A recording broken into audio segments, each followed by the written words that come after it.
He chose simplicity over splendor, mercy over judgment, and love over power. He broke centuries of tradition with a single name. In a time of division, he became a voice of unity. In a world chasing wealth, he walked among the poor.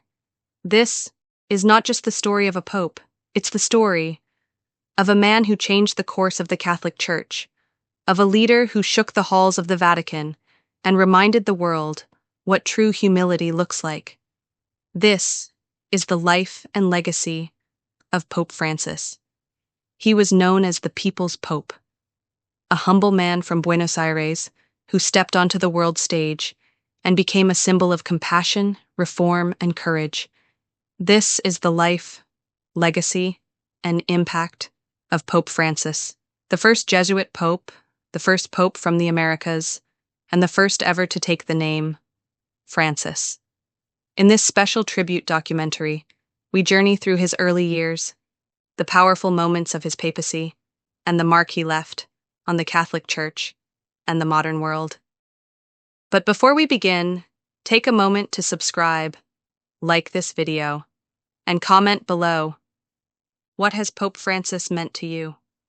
Now, let's begin where it all started. In the streets of Argentina, Jorge Mario Bergoglio was born on December 17, 1936, in Buenos Aires, Argentina, to Italian immigrant parents. Raised in a modest household, he lived an ordinary life. He swept floors as a teenager, worked as a chemical technician, and even had a girlfriend in his youth. But something deeper called him.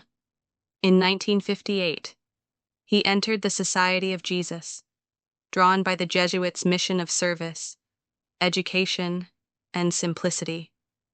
This was the beginning of a spiritual path that would one day lead him to the heart of the Vatican.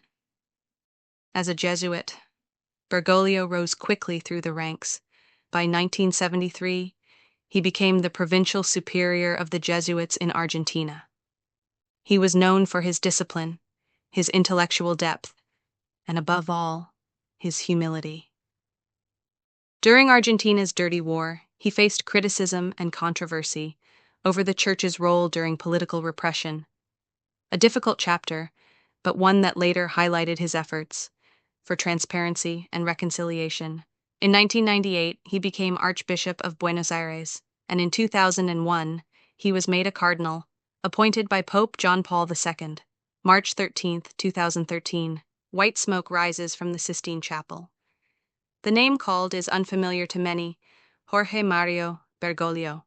He steps onto the balcony of St. Peter's Basilica and says, "Buonasera," good evening.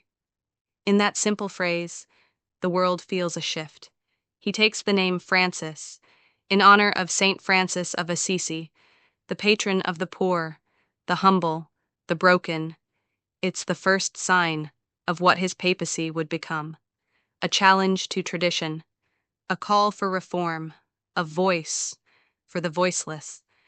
From the beginning, Pope Francis broke tradition. He chose a simpler residence. He rode in a Ford Focus. He embraced the poor and the outcast. He spoke boldly on climate change, capitalism, immigration, and inequality. He issued Laudato Si', a landmark encyclical on the environment. He opened the doors of dialogue to atheists, divorced Catholics, and the LGBTQ community. He chose pastoral care over legalism. Not everyone agreed, but few could ignore the global reach of his voice. Every papacy has its challenges. For Pope Francis, the sexual abuse crisis remained a deep wound. He launched commissions, met with survivors, and took steps to hold bishops accountable. But critics argued it wasn't enough. He also faced internal opposition. Conservative voices inside the Vatican resisted his reforms. Some accused him of being too progressive, too political, but Francis pressed on, guided by his conscience, his faith, and his mission to bring the Church closer to the people. Pope Francis became more than a religious leader. He became a global moral diplomat. He helped broker the restoration of U.S.-Cuba relations. He visited refugee camps, spoke at the United Nations, and met with leaders from all faiths. He constantly reminded the world, "We are brothers and sisters, not enemies."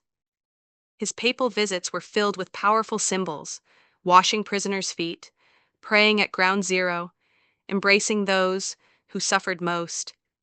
Above all else, Pope Francis will be remembered for his compassion, his famous line, "Who am I to judge?"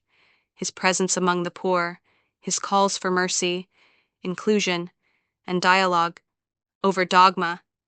He changed the way millions saw the Church, making it more human, more relatable, more welcoming. The Catholic Church, under Pope Francis, is not the same church it was in 2013. It's a church that listens more, that dares to ask hard questions, a church that seeks to heal, not to condemn. And whether you agree with his direction or not, Francis moved the church into a new era. Reflections. Now we reflect. What kind of world did Pope Francis leave behind? What kind of church will follow in his footsteps? Will his message of love, inclusion, and justice continue? Even now, after his papacy has ended, these are questions for all of us, Catholic or not.